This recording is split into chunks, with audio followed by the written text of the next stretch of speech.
Pai nosso que estás no céu, santificado seja o teu nome. Venha o teu reino, seja feita a tua vontade, assim na terra como no céu. Dá-nos hoje o nosso pão de cada dia. Perdoa as nossas dívidas, assim como perdoamos os nossos devedores. E não nos deixes cair em tentação, mas livra-nos do mal, porque teu é o reino, o poder e a glória para sempre. Amém. Tão simples, tão básico, tão rápido, mas está em Mateus 6, verso 9. Quem quiser me acompanhar, por favor, abra sua Bíblia e deixe no livro de Mateus, no capítulo 6, que nós vamos discorrer um pouquinho hoje sobre este livro.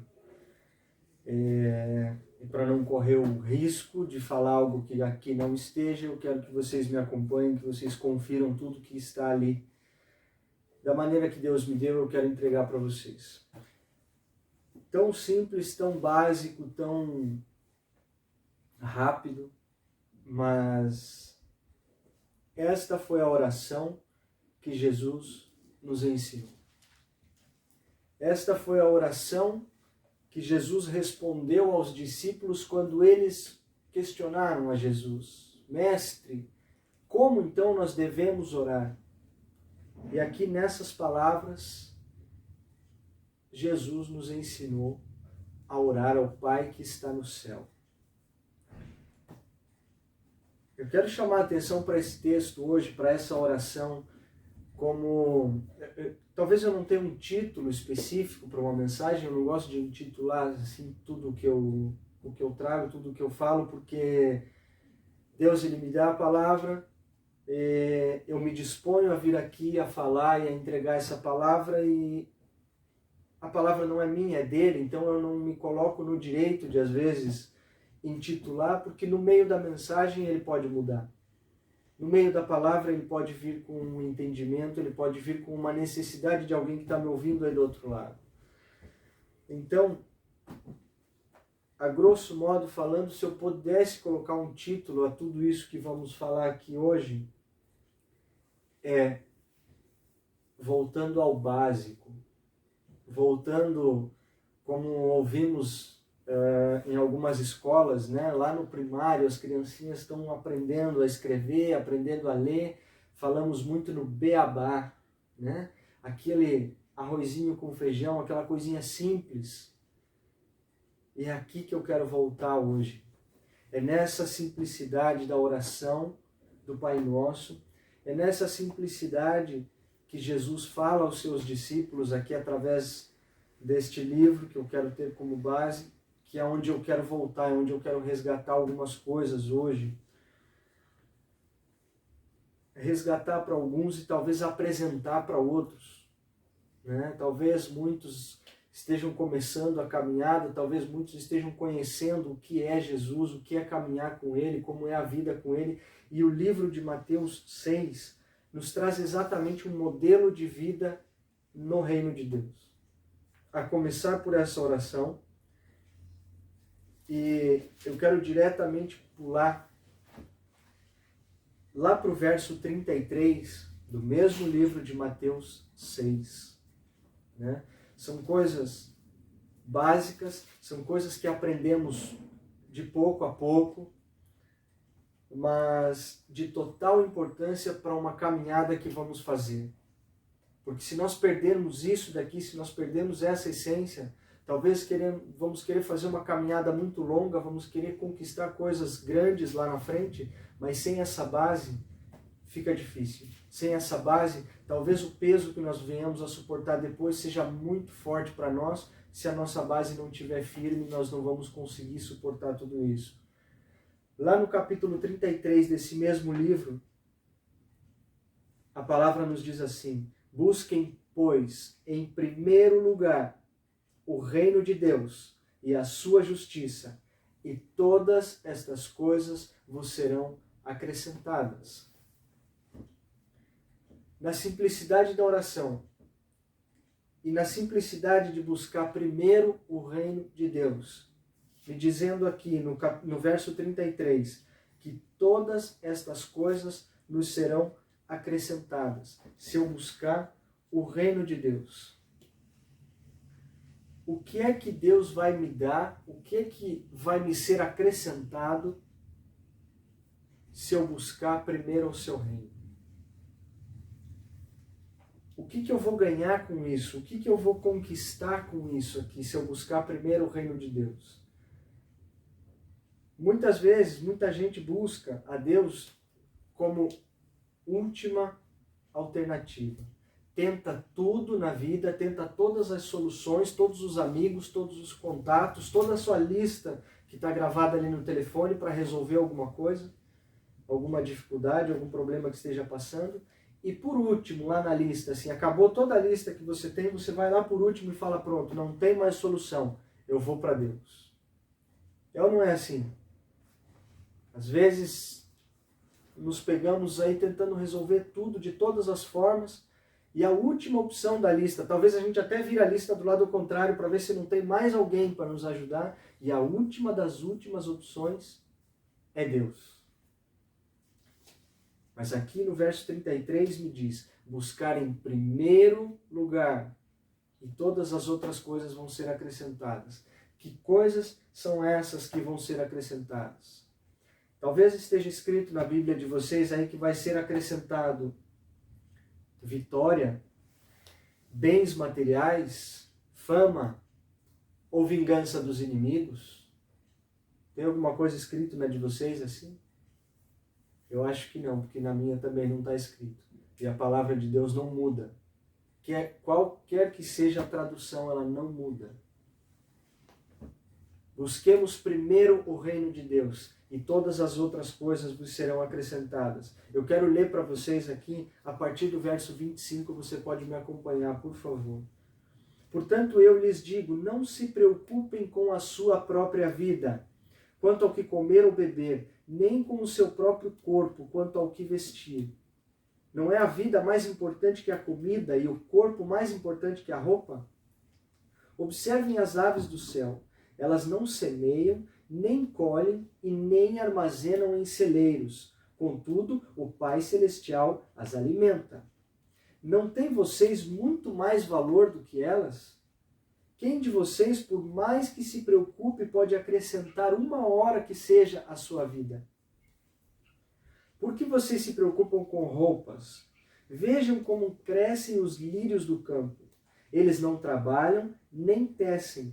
Contudo, eu lhes digo que nem Salomão, em todo o seu esplendor, vestiu como um deles. Se Deus veste assim a erva do campo, que hoje existe e amanhã é lançada ao fogo, não vestirá muito mais a vocês, homens de pequena fé? Portanto, não se preocupem dizendo o que vamos comer, o que vamos beber ou o que vamos vestir, pois os pagãos é que correm atrás destas coisas, mas o Pai Celestial sabe mesmo do que vocês precisam. Até aqui.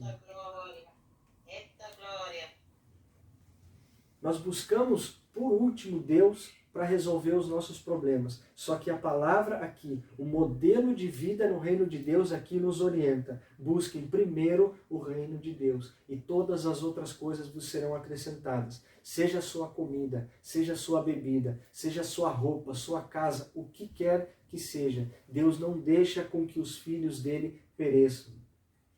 Deus não deixa um filho dele desamparado. Se buscarmos primeiro os seus interesses, primeiro o seu reino, primeiro a sua justiça, ele vai cuidar de nós aqui, da maneira com que ele está falando. Pois é, são palavras de Jesus. Ele nos prometeu isso. Ele nos ensinou como viver e como ser um modelo para viver no reino dos céus. Temos que entender aqui que Deus ele não é o nosso escape para o momento ruim. Ele não é aquele alívio momentâneo só para o que a gente precisa agora e amanhã eu já esqueço dele. Você está com Deus, você está no reino, é uma decisão. para hoje, para amanhã e para todo sempre. E buscando primeiro o seu reino, o restante é Ele que vai te sustentar. O restante é Deus que vai estar com você. É Ele que vai te vestir, é Ele que vai te alimentar, é Ele que vai te sustentar para onde quer que seja. Desse modelo, dessa forma aqui, estaremos no modelo do reino dos céus. Não faz o menor sentido para os nossos olhos. Pode ser que nós tenhamos a segurança naquilo que vemos, naquilo que pegamos, que tocamos ou em quem conversamos. Mas para nós não faz o menor sentido ler esse texto aqui, se nós não confiarmos e não conhecermos quem é Ele. Para nós pode parecer loucura, mas se é a promessa dele e nós cremos nele, nós não temos o porquê duvidar. E eu tenho que dizer para vocês aqui, meus queridos, que buscar o reino de Deus, buscar, não é algo que a gente simplesmente, como os nossos olhos veem, ou como nós conhecemos que buscamos alguma coisa. Quando nós buscamos algo no supermercado, quando nós buscamos algo dentro da nossa casa, nós temos um entendimento. Nós temos o entendimento de que eu tenho que correr atrás daquilo, eu tenho que mexer, eu tenho que procurar para chegar onde eu quero. O reino de Deus, ele é diferente. Não é um reino que você vai conseguir procurar como você procura algo dentro de casa, que você vai conseguir buscar e alcançar como você alcança algo material para a tua vida. Lembre-se que estamos falando do espiritual, estamos falando do reino do Senhor, aquilo que não é palpável, mas é tão real quanto o que nós vemos. Então, buscar o reino de Deus, você buscar os interesses do reino, buscar primeiro o reino de Deus e a sua justiça, é você viver de acordo com o reino. Você viver de acordo com essa simplicidade que eu quero passar para vocês aqui, com que Jesus nos orientou. Não sou eu que estou falando, por isso que eu quero discorrer o texto do começo ao fim, para que eu não interfira em uma só palavra do texto. A única coisa que eu posso fazer é usar exemplos do nosso dia a dia para que possamos ter como base. Mas buscar o reino de Deus é viver de acordo com o reino e sermos o mais parecido possível com o reino de Deus, para que então dessa forma o reino se aproxime de nós. Dessa forma é o que nós buscamos o reino de Deus. Quando nos tornamos parecidos com cidadãos celestiais, o reino de Deus se aproxima de nós. Aleluia. E como que nós fazemos isso? Começamos aqui pela oração. Seguimos aqui por buscar o reino e nos tornarmos parecidos. Seguimos por não nos preocupar com o dia de amanhã e colocarmos a nossa confiança em Deus. E dessa forma vamos vivendo como cidadãos do reino de Deus. Um outro exemplo que me vem à mente aqui muito claro para que possamos entender o que é isso. O que é ser um cidadão do reino de Deus para que esse reino possa se aproximar de nós. Você é um estrangeiro na terra que você vive, no país que você vive. E em um determinado tempo você busca pela cidadania daquele país. Quem teve essa experiência, já quem busca por isso, sabe mais ou menos como funciona, não é? Você busca ser um cidadão de um país que não é o seu país de origem. Você precisa, obviamente, cumprir ou atender alguns requisitos daquele país para que você possa se tornar um cidadão dali, não é verdade? Para que você possa ter a nacionalidade daquele país onde você quer se instalar, você precisa cumprir alguns requisitos. Isso varia de país para país, eu não conheço a exigência de muitos, mas uma coisa é certa, e eu acredito que vocês vão concordar comigo, vocês que têm mais conhecimento do que eu, você só pode entrar com um pedido de nacionalidade daquele país, para ser um cidadão daquele país, depois de um determinado tempo morando ali, se eu não estou enganado, né? Isso não acontece assim, do dia para a noite. Você tem que ter também algumas características daquele país.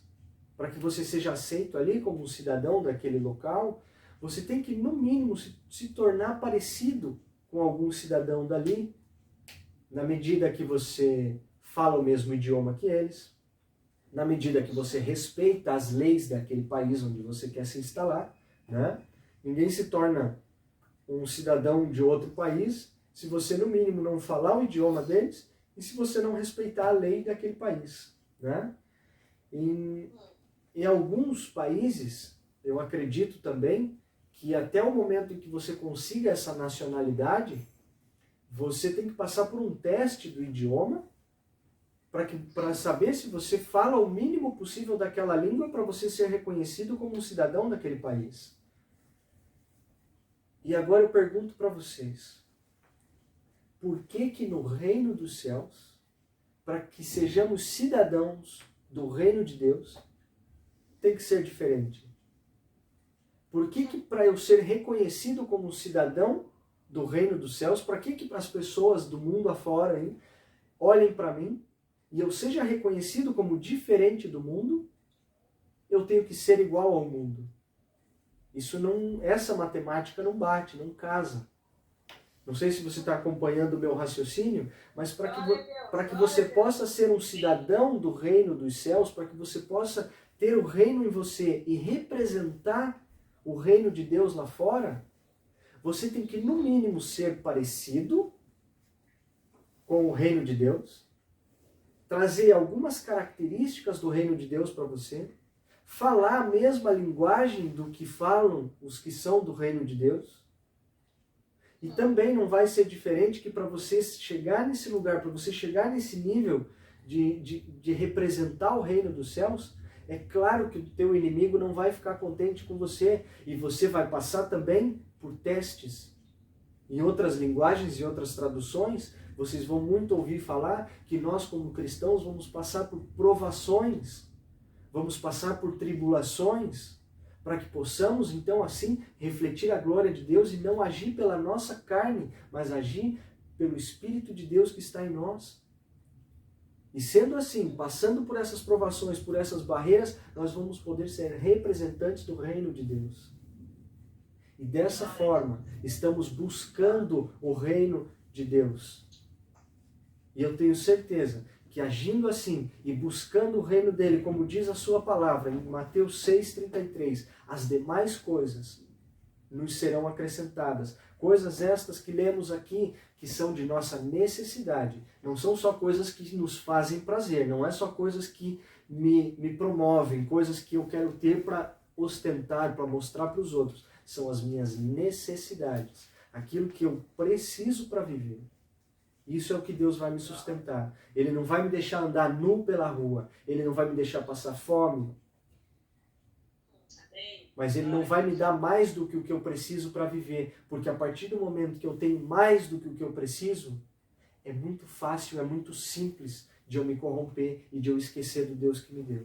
Eu me lembro a cada dia da provisão que Ele me traz e não me deixa faltar nada dia após dia. Mas é muito fácil para o coração do homem ter um pouquinho a mais daquilo que ele precisa para viver e ele se corromper e esquecer daquele que o sustenta dia após dia. Dessa forma, se eu continuar aqui a rever esse texto e eu voltar um pouquinho lá para o verso 19, do mesmo livro de Mateus 6, para complementar isso que eu estava falando aqui. O verso 19 me diz assim: não acumulem para vocês tesouros na terra, onde a traça e a ferrugem destroem, e onde há ladrões, e onde os ladrões arrombam e furtam, mas acumulem para vocês tesouros nos céus, onde a traça e a ferrugem não destroem, e onde os ladrões não arrombam nem furtam. Pois onde estiver o seu tesouro, ali também estará o seu coração. Isso aqui reflete exatamente o que eu acabei de dizer, porque se temos um pouquinho a mais do que necessitamos para viver, entendam, irmãos, eu não estou falando que é pecado termos as coisas. Eu não estou falando que é pecado você trabalhar, ganhar o teu dinheiro, economizar e poder ter uma vida confortável. Não tem nada a ver com isso. O que eu estou falando é que não podemos ter o nosso coração aplicado nessa riqueza. Não podemos ter nessa riqueza, nesse conforto, nessa casa, nesse trabalho, onde quer que seja. Não é ali que depositamos a nossa confiança e o nosso coração. Primeiro de tudo, buscamos o reino de Deus, a sua justiça, e as demais coisas vos serão acrescentadas. Deus, ele não tem problema nenhum em te abençoar, em fazer com que você prospere, se isso não tomar o seu foco, se isso não tomar o lugar dele, e dessa riqueza, desse conforto, faça com que você abençoe aqueles que estão próximos a você. Amém. Amém? Muitos vão a Deus buscando somente esse reconhecimento, buscando somente essa riqueza, buscando os valores invertidos. E não é isso o que a palavra nos diz. Acumular tesouro no céu é muito diferente de você guardar e acumular aqui na terra. Não é isso que Deus tem nos falado. Nós temos que ter a nossa dependência única e exclusivamente no Senhor, e não naquilo que nos traz conforto e segurança aqui na terra. A palavra é muito clara em dizer que aqui a traça come, a ferrugem corrói, e de uma hora para outra tudo se vai. Temos que ter a dependência nele. Quero voltar mais alguns versos aqui para cima para que tenhamos outro modelo do reino dos céus sobre a nossa vida. Para que possamos voltar para o básico e possamos olhar aqui o modelo de Jesus, para que assim possamos viver uma vida simples, mas verdadeira e, sobretudo, respaldada pela palavra do Senhor e orientada pelo nosso Pai. Verso 16. Quando jejuarem, se está falando aqui, quando jejuarem, quer dizer que é uma coisa que devemos fazer, para que isso fortaleça o nosso espírito. Mas quando jejuarem, não mostrem uma aparência triste, como os hipócritas, pois eles mudam a aparência do rosto a fim de que os outros vejam que eles estão jejuando. Eu lhes digo verdadeiramente que eles já receberam a sua plena recompensa. Ao jejuar, arrume o cabelo, lave o rosto, para que não pareça aos outros que você está jejuando, mas apenas ao seu Pai, que te vê em secreto, e o seu Pai, que te vê em secreto, te recompensará. Glória a Deus, aleluia. Muitos aqui vão para Deus, oram a Deus, jejuam e tudo mais. Só que ao mesmo tempo, eles vão ao povo. Eles vão a Deus e vão ao povo. Vão aos dois caminhos. Para que façam a sua parte diante de Deus, mas façam a sua parte diante do povo a fim de receberem reconhecimento. E o texto é muito claro em nos dizer aqui que esse reconhecimento que vem dos homens, esse reconhecimento que nós buscamos diariamente, sermos pessoas que falam bem, que falam bonito, sermos aplaudidos, ou simplesmente ter aquele que concorda com aquilo que falamos. A partir do momento que buscamos isso, que temos esse reconhecimento na terra, me perdoem, irmãos, mas aqui, de acordo com o que diz a palavra, a nossa recompensa nós já recebemos. Deus não tem mais nada a ver com isso. Se Ele não te responder, meu querido, Ele não tem mais nada a ver com isso. Não é mais um problema dele. Porque a recompensa que você estava procurando, a recompensa que você estava buscando, estava diante dos homens e você já ganhou. Você já ganhou um aplauso, você já ganhou curtidas hoje na rede social, você já ganhou mais seguidores, você já ganhou elogios públicos. E o teu coração já está cheio, teu coração já ganhou a tua recompensa. Eu te digo, com muita tristeza, mas eu te digo, porque a palavra me diz isso. A tua recompensa você ganhou e Deus não tem mais nada a ver com isso. Aqui a palavra nos diz para que o seu Pai que te vê em secreto te recompense em secreto. Uma vida de jejum, de oração, de busca pelo reino de Deus, ela é secreta. Ela é particular, para que depois em público você tenha autoridade para poder falar, para que você tenha graça no falar. Se você simplesmente se guarda para falar e ser aplaudido, tudo aquilo que você deixou de fazer no secreto não vai estar com você no público, porque você não tem a autoridade de Deus para estar no público, se você não tem a obediência no secreto. Eu aprendi muito da palavra do Senhor com um pastor há 6 ou 8 anos atrás, que me ensinou muito a respeito disso, que aquele que planta a obediência vai colher lá na frente a autoridade.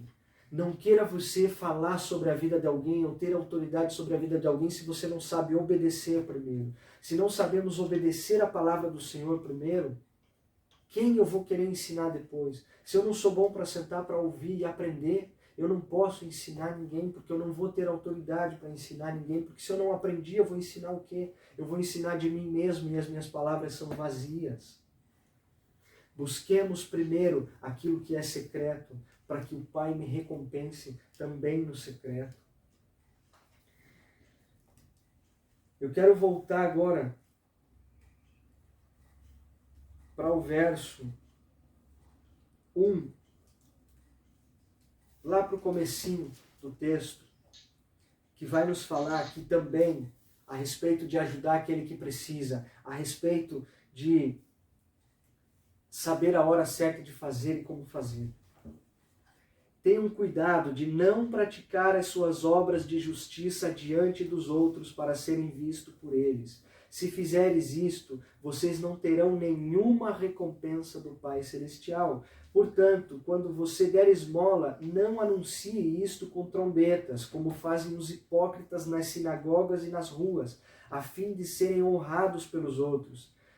Eu lhes garanto que eles já receberam sua plena recompensa, mas quando você der esmola, que a sua mão esquerda não saiba o que está fazendo a sua mão direita, de forma que você preste ajuda em segredo, e seu Pai, que o vê que é feito em segredo, o recompensará. Irmãos, não façamos para mostrar para os outros aquilo que vamos fazer.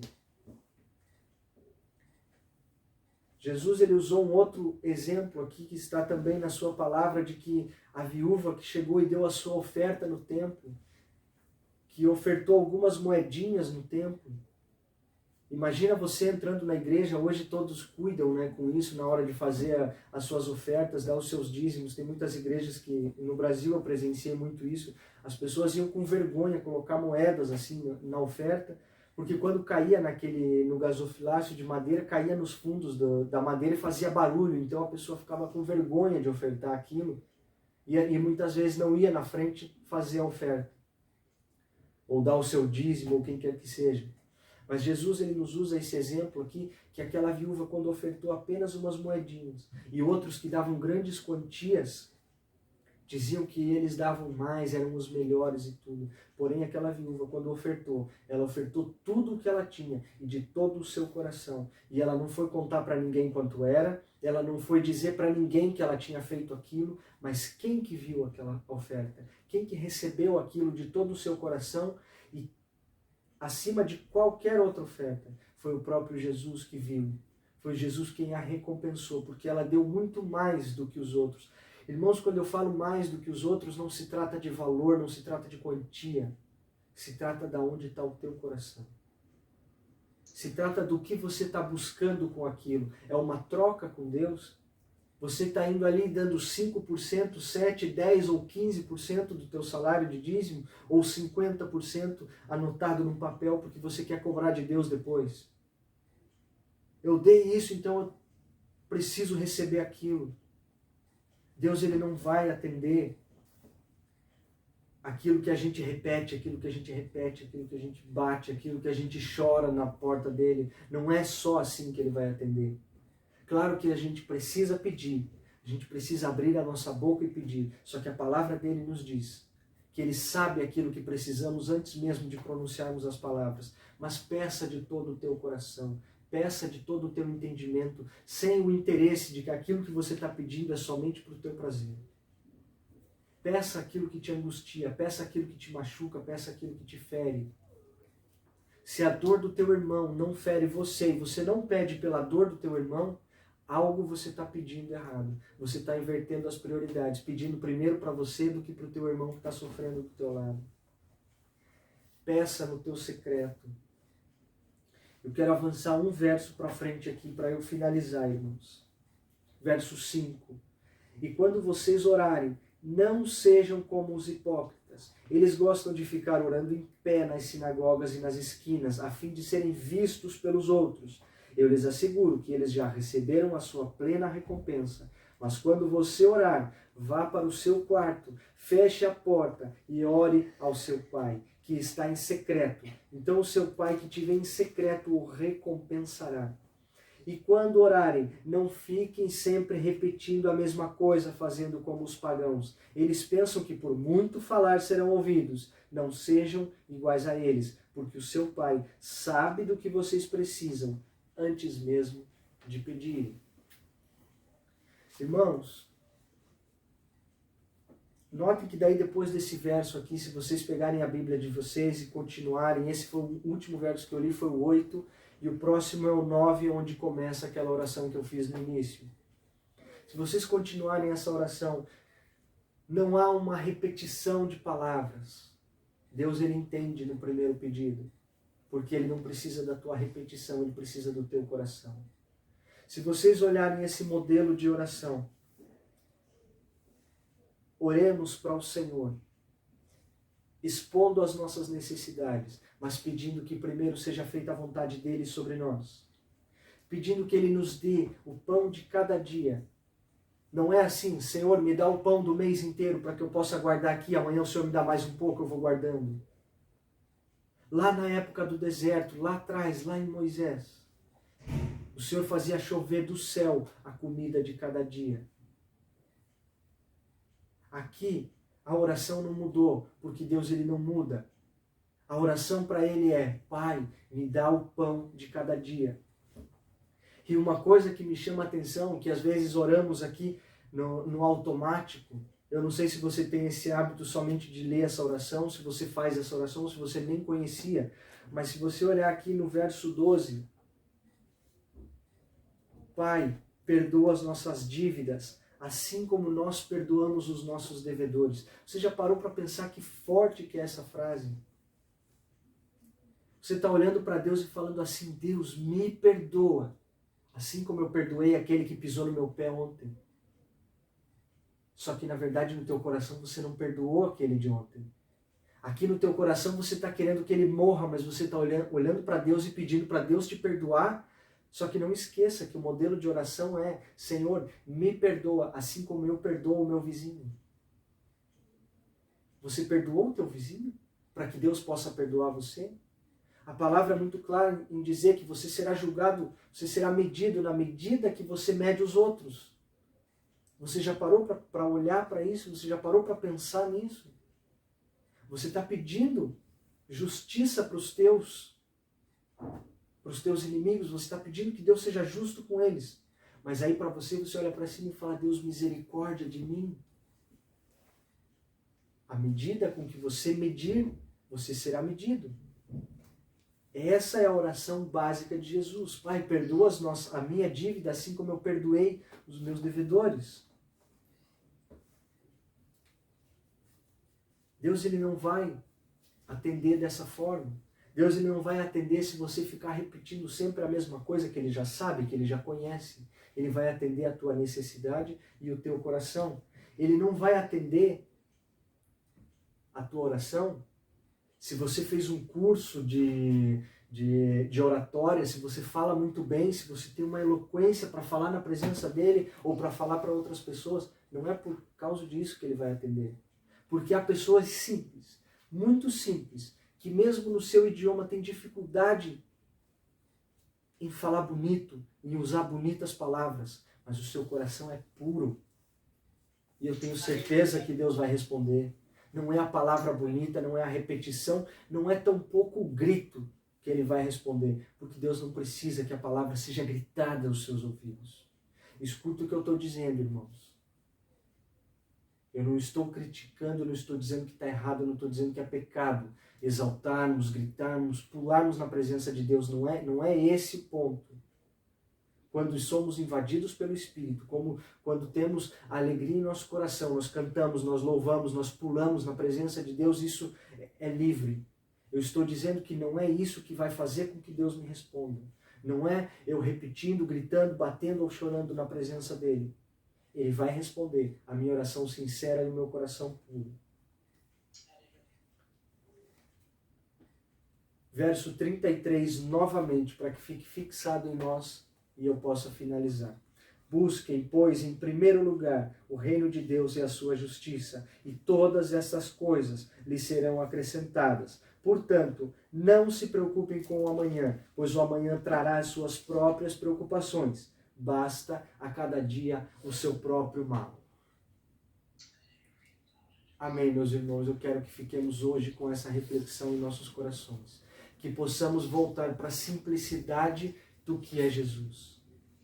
Jesus não é complicado. Jesus não é difícil. O reino de Deus não é tão complexo quanto parece. Às vezes buscamos tantas dificuldades, tantas complexidades, para que possamos impressionar as pessoas, a fim de que sejamos vistos. Mas o reino de Deus não tem nada a ver com isso.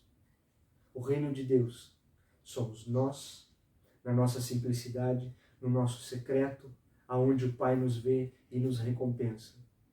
Nós, na nossa simplicidade, no nosso secreto, buscando a Ele, buscando o seu reino, Ele nos recompensa no público e nós não temos que nos preocupar com isso.